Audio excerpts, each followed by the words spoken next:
Hello everyone, আসসালামু আলাইকুম। Welcome back to my channel. আজকে আরেকটা ভিডিও নিয়ে আপনাদের সাথে চলে আসলাম। আশা করি সবাই শেষ পর্যন্ত দেখবেন। আজকে হচ্ছে জামাইকে রান্না করে খাওয়াবো। আমি প্রত্যেকটা দিন তো আমি রান্না করে খাওয়াই, আজকে আরও স্পেশালভাবে রান্না করে খাওয়াবো। তাই হচ্ছে সকালবেলায় আম্মু হচ্ছে ভ্যানের উপর থেকে শাক পাইছিল। এটা হচ্ছে শাক, কি জানো, পাটের শাক। এই পাটের শাকটা কিন্তু অনেক বেশি মজা লাগে।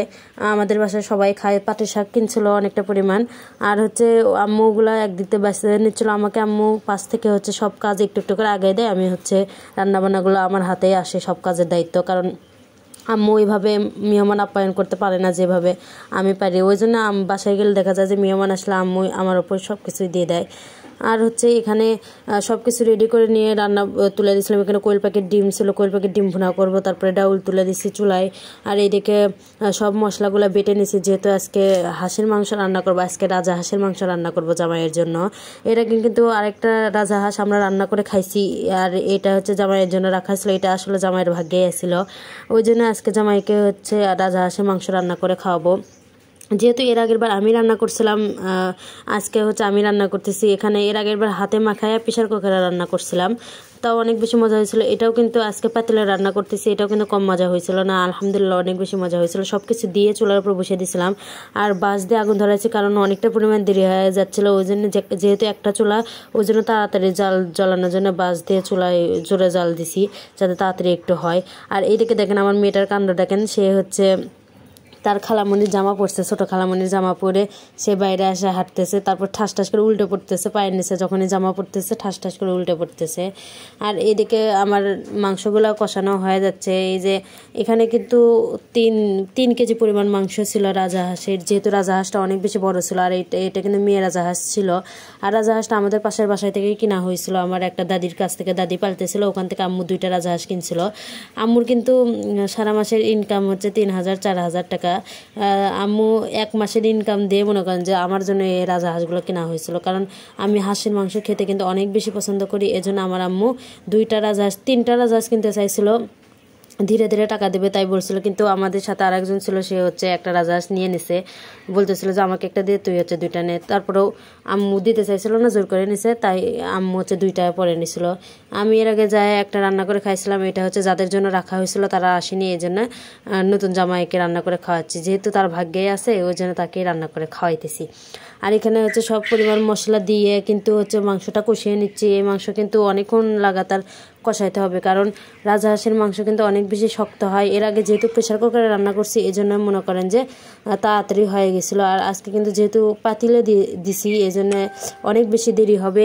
এই জন্য তাড়াতাড়ি ভালো করে কষিয়ে নিচ্ছি। আর মাংস থেকে কিন্তু এতগুলো পানি উঠে গেছে। আমি কিন্তু মাংসের মধ্যে কোনো পরিমাণ পানি ব্যবহার করিনি, এগুলো কিন্তু সব মাংস থেকে উঠে গেছিলো। এরপর রান্না করা শেষ, কারণ হচ্ছে অনেক বেশি দেরি হয়ে গেছে। তারপরে চুলার উপর থেকে নামায়া হচ্ছে দেখেন কত সুন্দর কালার লাগতেছে, মাশাআল্লাহ। আর খাঁটি সরিষার তেল দিয়ে রান্না করা হয়েছিল, এই জন্য আরও বেশি মজা হয়েছিল হাঁসের মাংসটা। কালার দেখে বুঝতে পারতেছেন কত সুন্দর কালার হয়েছে। আর এটা কিন্তু পুরাপুরি তেল ওপরে ভাসে উঠছে।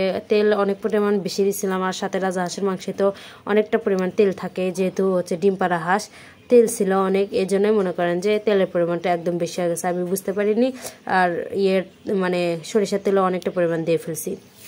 যাই হোক, এখন জামাইদেরকে খাবার দেওয়া হয়েছে। আমার জামাই আর আমার বোনের জামাই এখানে বসে পড়ছে খাবার নিয়ে। আর এখানে কিন্তু সব পরিমাণে হচ্ছে গরুর মাংস ভাজা ছিল, তারপরে হাঁসের মাংস, শাক ভাজি, তারপরে ডাউল, তারপরে ওই যে কোয়েল পাখির ভুনা, এগুলো সব কিছু দেওয়া হয়েছিল আজকে। তারপরে লেবু, শসা সব কিছু দিয়ে তাদেরকে খাওয়া দেওয়া হয়েছিল। যেহেতু ভাইয়া ইসলামিক মাইন্ডের, ভাইয়ার সামনে আমি ভিডিও করতে ভয় পাইতেছিলাম। আমি কিন্তু লুকে লুকে ভিডিও করছি, ভাইয়া বুঝতেও পারেনি, কোনো মতো ভিডিও করছি। এর আগে ভাইয়ার অনেক খাবারের ভিডিও যেগুলো সাজিয়ে দেওয়া হয়েছিল, আমি কিন্তু ভিডিও করিনি, কারণ ভয় লাগে যদি ভাইয়া কিছু বলে। ভাই কিছু বলবো না জানি, তবুও হচ্ছে আমি, যেহেতু তারা ইসলামিক মাইন্ডে চলাফেরা করে, এই জন্য আমি ভিডিও করিনি সেই থেকে। শুধু আজকে একটু লুকে লুকে ভিডিও করছিলাম, তাই আপনাদের সাথে শেয়ার করলাম। যাই হোক, এখানে আমার মেয়েটা গোসল দিছে। গোসল দেওয়ার পরেও সে বালুতে কেমন করে খেলতেছে, আর সে কিন্তু দেখেন কেমন করে হাঁটতেছে। সে কিন্তু অনেক খুশি, এই জন্য এরকম করে। আর আমার মেয়েটা কিন্তু বালু পাইলে অনেক বেশি খুশি হয়, কারণ তার দাদার বাসায় যেহেতু হচ্ছে বালু নেই, উঠান হচ্ছে পাকা করা, এই জন্য মনে করেন যে মেয়েটা আমাদের বাসায় গেলে বালু পাইলে অনেক বেশি খুশি হয়ে যায়।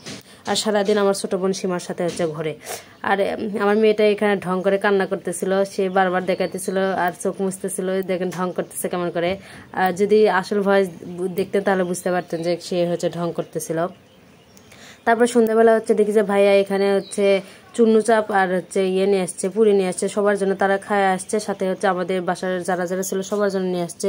ভাইয়ার কিন্তু এই গুণগুলো অনেক বেশি ভালো, কারণ ভাইয়া যখনই বাইরে যায়, যদি বাইরে যায় কোনো কিছু খায় তখন মনে করেন যে পরিবারের জন্যও নিয়ে আসে, যেটা আমাদের বাসায় হোক আর বা তাদের বাসায় হোক, দুই জায়গাতে কিন্তু এরকম কাজ করে। আসলে এরকম মন মানসিকতা মানে সবার থাকে না, কিছু কিছু মানুষের থাকে আর কিছু কিছু মানুষের থাকে না। যাই হোক, আমার ভাইয়ার জন্য সবাই দোয়া করবেন, কারণ আমার ভাইয়াটা কিন্তু অনেক বেশি ভালো।